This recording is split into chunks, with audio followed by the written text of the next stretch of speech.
Hi, hello, welcome to Devon Monk's Works and Worlds. We are on Monday Monk 48, maybe 49, something like that. This is the first Monday Monk of 2023, and I'm going to be changing around my background and doing a few things just to kind of brighten it up a little bit because I'm almost on my 1 year anniversary of doing Monday Monks once a week. You might notice that I don't have my quilt on the wall behind me that I usually have. That quilt was handmade by my sister for me, and I thought it looked really nice on the wall behind me. But now I want it on my lap because it's cold out, so I want the quilt for warmth. So I've pulled it off the walls, folks, and you will notice someone else behind me. This is, needs no introduction. This is Yoda. Yoda is, I don't know, 3 feet tall or so, and Yoda is not mine. Yoda lives in this room, though, right now because he belongs to my son, but my son does not have room to store this Yoda, which is a collectible. He won this, statue, life-size Yoda. I don't know what you call it, but he won this when he was a little kid out of a drawing at a department store. It was, here's this Yoda statue. We're going to give it away. You put your name in the shoebox. It was literally a shoebox, and maybe you'll win. And they had other figures that they were also at different stores giving away. But we were at the store where Yoda was being given away. And so I'm like, let's do it, guys. And I had my two sons with me, little guys. They were in grade school. And so I put in one for my eldest son, his name in the shoebox, and one for my youngest son, his name in the shoebox. And we get called back. I get this call this is before email, I think. Well, no, I think email was around, but stores didn't really ask for your email addresses back then, but they asked for your number on the form. Maybe they asked for your email address. I can't remember. But they called and they said, hey, are you, Devon Monk? And I'm like, yes, I am. And they're like, do you know? And they said my son's name. I'm like, yeah, that's my son. They're like, well, he won the Yoda. You bring him in for his prize. And we were flabbergasted. It was so exciting. And so we have pictures of him posing next to it as a little kid. And he has owned this Yoda, who is possibly a collectible. I don't think there's a ton of these out there. Anyway, long story short, Yoda, lucky Yoda, has been behind me all this time over in the corner. And I thought I would pull him out so you could see him today. He hangs out there. It's why I have had the camera at kind of an odd angle all this time because Yoda throws quite a shadow. There's a lot of ear shadow going on with Yoda. So I'm always there's no other place to put Yoda. Yoda is safe in this corner of this room. But there's also no other place really to put my Monday Monk thing. So we're cohabitating this little corner.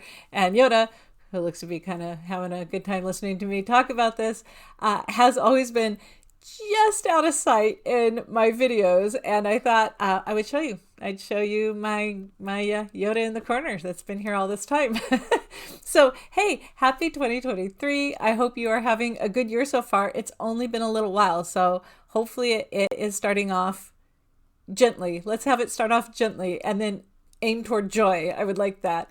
Thank you so much for being with me for almost a full year, but definitely for being with me most of 2022 and 2023.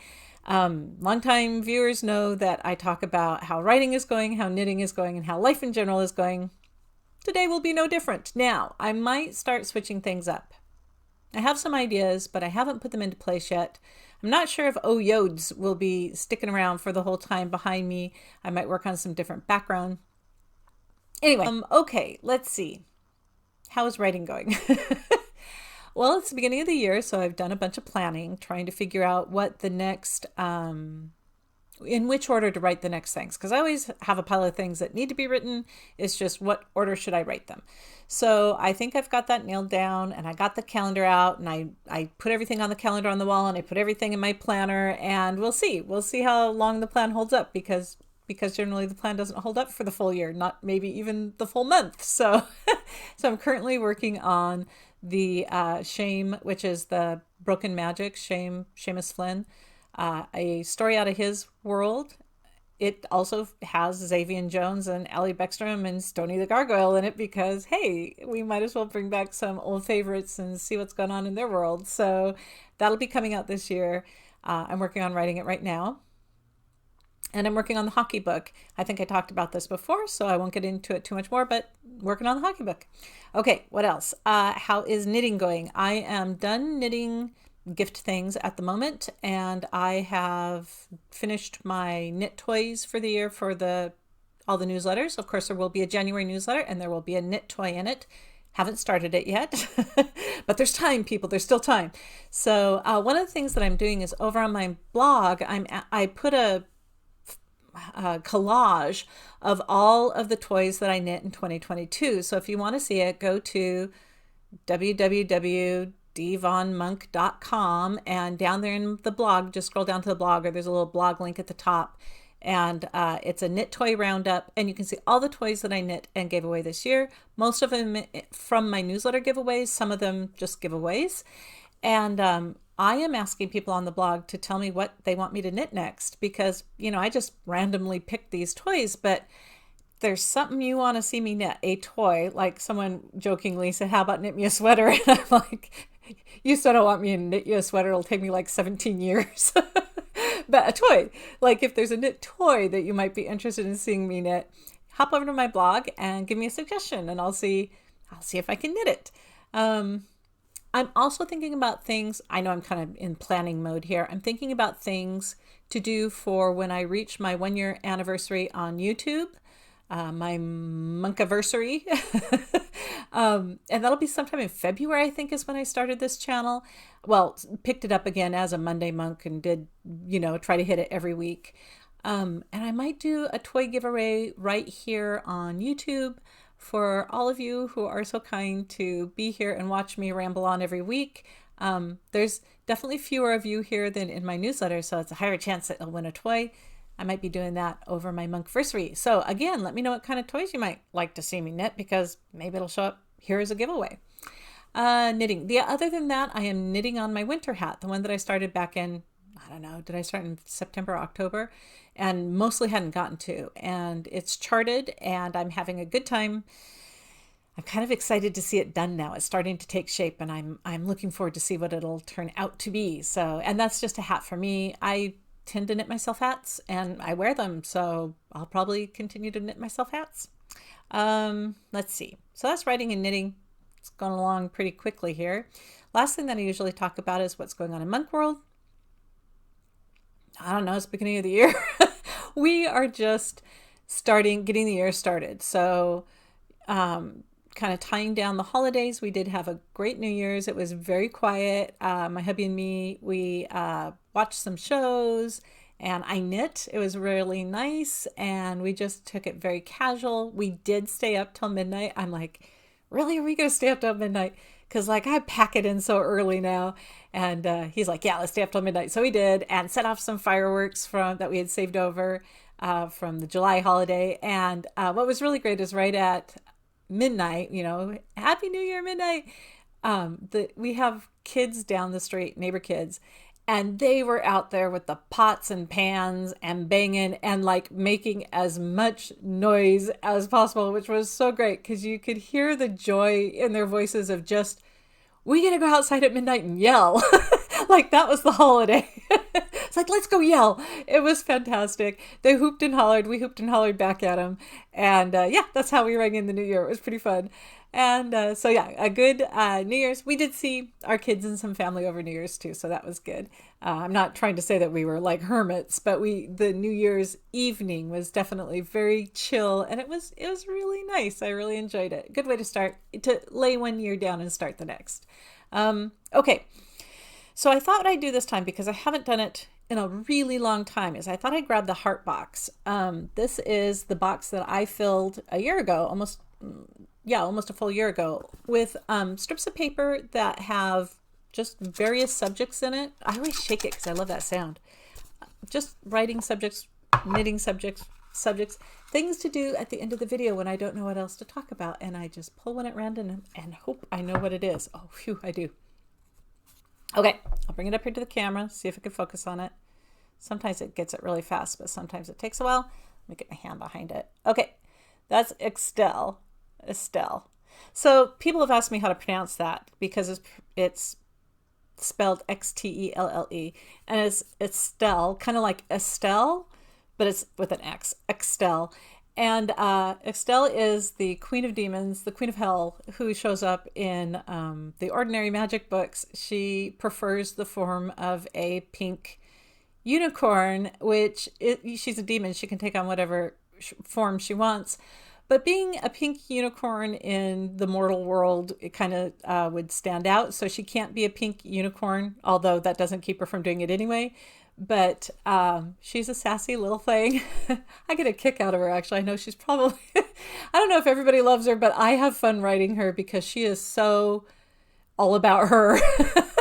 And yeah, so she can't be a unicorn, which makes her very sad. So she has to be a pony, and she doesn't like that. And she can't even be a talking pony. And so, of course, she breaks every rule because she's a demon queen, who's kind of slumming and ordinary.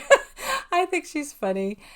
She turned out to be a bigger part of the plot than I expected. When I first wrote her, I thought, oh, she's hilarious, and what a pain in the ass. Oh, God, did I say that on YouTube? What a pain in the butt. Did I edit that out? Anyway, she's a pain, and but funny, and so I like writing her. And yeah, Estelle is in the Ordinary Magic books. I'll go ahead and draw a couple more. Just go on a roll here for maybe another minute. I like Estelle. I like writing her. I probably wouldn't like her in my neighborhood, but I like writing her. Ooh, interesting subject. I'm not quite sure. I did try to do some things that weren't just about my books, but about books in general. Please excuse my fingernails. It has been a working holiday, and so everything is a little chapped and broken on my nails. Okay, so if you didn't see what that said, it said proofreads. And that's a part of the writing process. If you're a writer, this is going to be boring to you. You know what it is. If you aren't a writer, let me pull back the curtain a little bit and tell you what proofreads are. So after you, the writer, have written the story, sometimes you've outlined and then drafted, but once you've written the story and cleaned it up, revised it so that everything is how you want it to be, then it generally goes to one of two people. It'll go to an editor who will give you generally a more story overview. Like they'll say, I like this, but can you make this scene a little more tense? Or what about adding in something more like this? It's kind of more of a big story idea feedback. Generally, this is general. Every editor works a little differently. Some are much more in-depth and go kind of sentence by sentence and suggest things. But the editor generally is looking at the story. Is the story holding together? How can you get the most out of it, right? So then it goes back to the writer, and the writer changes around with what the editor suggests, either accept those suggestions or throws them out or negotiates with the editor about if those suggestions should be incorporated into the story. So then once both the editor and the writer agree on that the story is good, what they both like out of it, then it goes to a copy editor. And a copy editor is somebody who is going to look for grammar, and they are using then or than and making sure it's the right one, and the lie kind of situations, and they're farther, all that stuff. Your copy editor is looking for that kind of stuff. Your copy editor will also look for, you said he had blue eyes, and hey, you've got her holding on to, I actually did this once, holding on to the strap on the bus, and has something else in this hand and something else in another hand. So I had a three-handed person in the book, and I'm like, yeah, we don't want to actually have that happen. So I had to take one hand out. But the copy editor is going to find those inconsistencies and consistencies. That's what copy editor is looking for. Also things like echoed words in a sentence. Sometimes when you're writing, you're thinking about the moon, and so the moon shows up like 4 times or 5 times within 2 sentences, and it's like maybe a little too many moon, and maybe cut one of those out or change the words around. So copy editors generally do that. So we're now down. So copy editor would mark those things up, send it back to the author. The author would go through everything, fix that, make it, as clean. Agree with the copy editor on M dashes and ellipses and semicolons, or disagree with them on it. It seems like punctuation is a real knockdown drag out between authors and copy editors sometimes. Commas can get very personal. Anyway, so copy editors. Once you go through that pass, then the story is ready for proofreading, which is the final pass. This is somebody who's going to make sure that there's a period at the end of every sentence, that there isn't a weird space between a period and like a quotation mark, or that the tab, the indent of the paragraph isn't accidentally one too many spaces over, or that there are misspellings. Proofread is a tedious, detailed look at the manuscript to try to comb out all the errors possible. Do proofreaders catch all the errors? I don't think so. You almost can't. It's so weird. Somebody made a joke that like the easiest way to find an error in a book is to publish it. Because then you like open up a random page. It's like, oh yeah, there's that misspelling. And I gotta say, that's happened a lot. So proofreads are the very last pass before you publish a book. And I have used proofreaders. I'm kind of switching around how I'm doing my work right now, and I'm in between proofreaders. What do you do when you're in between proofreaders? There are some little tricks for how to catch the majority of errors on your own, and that has to do with, there's lots of tricks. There's like reading it backwards, there's reading it in a different color ink, there's putting it onto a device like your e-reader and reading it as a book, because like reading something as a reader, like a book, your brain is catching things differently than reading it as a writer who's thinking about sentence construction and stuff. And if you need to adjust anything, it kind of is a different part of your brain that sees things a little differently, or at least for me, this is my experience. And then one of the other tricks that is really good, but definitely takes time, is having a program read the story back to you as the writer while you read. So it reads so you can hear it, audibly reads it to you in this little computer voice while you read along the manuscript. You read the manuscript with it. So what's great about that is the computer has no inflections, and it doesn't like automatically skip over words or add words. Like the human brain is really good at like, there's no and it just will put an and in there. We're really good at filling in the blanks.